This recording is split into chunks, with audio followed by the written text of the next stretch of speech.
dari tiada kemudian menjadi ada. Wasanian, kedua, Allah berikan nikmat kepada engkau berupa tawali imdad, bantuan yang terus menerus. Jadi nikmat yang pertama itu ijab, Allah adakan. Kemudian nikmat selanjutnya itu adalah tawali imdad, terus menerus diberikan bantuan. Maka bila seorang hamba telah mengetahui, telah menyadari bahwa sungguhnya permulaan adanya hamba itu, bersumber dari Allah, dan kekekalan adanya hamba itu begitu juga bersumber dari Allah, maka hamba itu akan mengetahui, pastilah dia akan mengetahui an-nafaqatahu dzatiyatun, sesungguhnya kefakiran dia, keberhajatan dia kepada Allah adalah dzatiyah, adalah sifat dirinya, adalah sifat aslinya. Kan? Kalau di tauhid itu ada istilah sifat nafsiyah, sifat diri.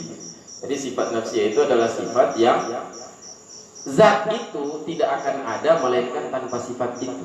Ya, kalau sifat itu tidak ada, maka zat itu tidak ada lagi. Nah, misalnya sifat sifat nafsiyah bagi kita, bagi makhluk, sifat nafsiyah kita apa? Wujud itu sifat nafsiyah. Karena kalau tidak ada sifat wujud, sifat ada. Kalau tidak ada sifat ada pada kita, maka kita menjadi tiada. Jadi sifat nafsiyah. Dan sifat nafsiyah makhluk diantaranya juga adalah tahayus, mengambil tempat. Nah, tidak ada makhluk yang bisa terlepas daripada tempat. Makhluk apa itu? Yang bisa, cuman makhluk yang dimaksud itu adalah jisiman. Kecuali malaikat dan lain sebagainya itu tidak mengambil tempat. Nah, ada pendapat mengatakan dia itu bukan jisim. Tapi katakanlah manusia itu dia tahayus, dia itu harus mengambil tempat. Tidak ada manusia yang tidak mengambil tempat. Tempatnya itu ya seukuran dia. Nah, jadi termasuk juga sifat nafsiyah, sifat asli daripada makhluk itu. Sebenarnya sifat asli makhluk itu adalah faqah, berhajat kepada Allah. Kenapa berhajat kepada Allah? Karena sejak permulaan adanya saja itu berhajat kepada Allah, dan keberlangsungan adanya juga berhajat kepada Allah. Maka sifat asli makhluk itu adalah faqah. Sifat asli makhluk itu adalah fakir, pun berhajat kepada Allah. Wa annahu la ghina lahu an maulahu, dan dapatlah dimaklumi, dapatlah diketahui, sungguhnya makhluk itu la ghina. Makhluk itu dia tidak bisa terkaya daripada Tuhannya. Makhluk itu tidak bisa tidak berhajat kepada Tuhan. Makhluk tidak bisa tidak berhajat kepada Tuhan. Kenapa? Liqarihi ba'da wujudi fi kulli waqtin ilal imdadat. Karena makhluk itu setelah adanya, makhluk berhajat dalam setiap waktu. Makhluk itu berhajat kepada imdadat, berhajat kepada bantuan-bantuan dari Allah. Maka senantiasa makhluk itu faqah. Makhluk itu sebenarnya al-fakir. Sifat asli makhluk itu adalah fakir. Makna fakir itu kan berhajat. Jadi sifat asli makhluk itu adalah fakir, berhajat. Berhajat kepada siapa? Ya, berhajat kepada bantuan-bantuan dari Allah. Bantuan-bantuan dari Allah itu sifat asli makhluk itu sebenarnya. Adapun kalau kita mengatakan dia orang kaya dan lain sebagainya, itu sebenarnya aksesoris, itu bahasa-bahasa aksesoris.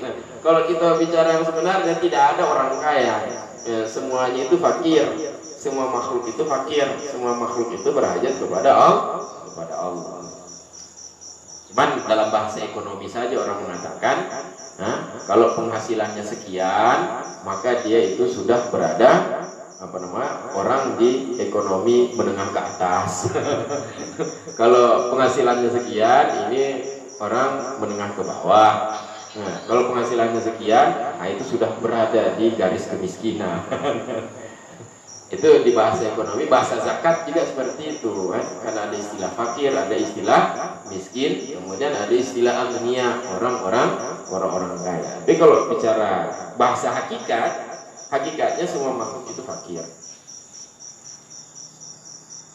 Nah, senantiasa dia itu berhajat kepada bantuan-bantuan dari Allah. Tsumma hadhil imdadatul mutawaliyat. Kemudian bantuan-bantuan yang terus-menerus ini diantaranya ada yang yakunu qutan li syabahih. Di antara bantuan-bantuan yang terus-menerus ini yang datangnya dari Allah ini ada berupa makanan pokok untuk syabihih, untuk tubuhnya hamba, untuk tubuhnya makhluk. Yang dengan makanan pokok ini taqumu bihi binyatu, dengan makanan pokok ini maka tegaklah bangunan tubuhnya. Ada bantuan ya berupa makanan pokok kan? Dan senantiasa itu Allah bantu. Ya, bukan hanya manusia, bahkan makhluk yang lain juga seperti itu, senantiasa diberikan oleh Allah. Bahkan Nabi Musa saja, ya, Nabi Musa ketika Allah perintahkan untuk berdakwah kepada Firaun, ya, ajaklah Firaun untuk masuk Islam, ya, untuk untuk menyembah Allah. Ya, Nabi Musa beralasan, mah keluarga lu dibantu ya Allah. Karena Nabi Musa itu orangnya realistis, Nabi Musa. Makanya boleh dikatakan kalimullah, juru bicara Allah. Kayak Nabi Muhammad waktu turun dari berjumpa dengan Allah, ya begitu jumpa dengan Nabi Musa kan diprotes kan? Apa yang diberikan? Sholat 50 waktu sehari semalam. Bayangkan kalau sholat 50 waktu sehari semalam, berarti kalau kita kan cuma 5 waktu kan? Ya, subuh cuma 1 sholat, zuhur 1 sholat, asar 1 sholat, maghrib 1 sholat, isya 1 sholat. Ya, bayangkan kalau tidak dipotong itu. Ya, subuh 10 sholat, zuhur 10 sholat, kon 10 rakaat, 10 semayang. Kan? Ketika asar 10 sholat, maghrib 10 sholat, isya 10 sholat, nekali baru rakaat. Jadi kalau subuh itu 2 rakaat, kalau ada 10 sholat berarti jadi 20 rakaat. Bantu bokas main tarawih. Bantu bokas main tarawih. Tambah luhu tipluh maya ya, tipluh kali pun kung kaput lu. Jadi tipluh kali pun kaput lu. Asap tipluh jadi kung kaput lu. Isya kaput ci. Jadi isa luhu ngon nguasa menu katertu 20 tambah maghrib lo lep lu tertu 20 tertu 50 tambahnya 20 berarti tertu 70 diurut mal baru bawa bentuknya sampai terawih.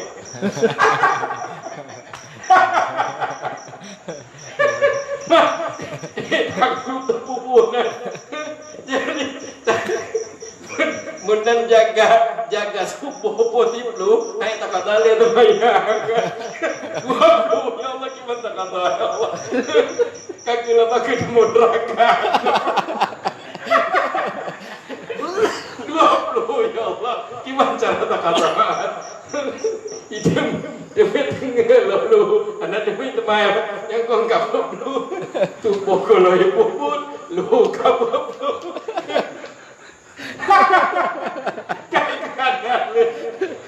Kaki gantung diri. Makanya protes lah Nabi Musa kalau ke kuring antaku umat anak aku umat dengan batu bok 20.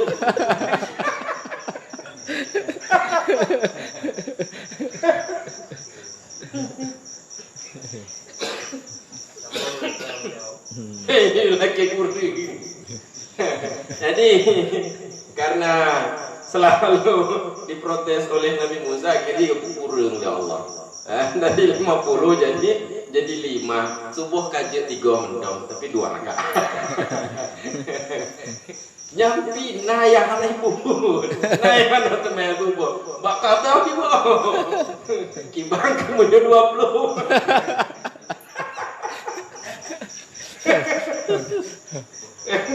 Aduh, kau nalung ni.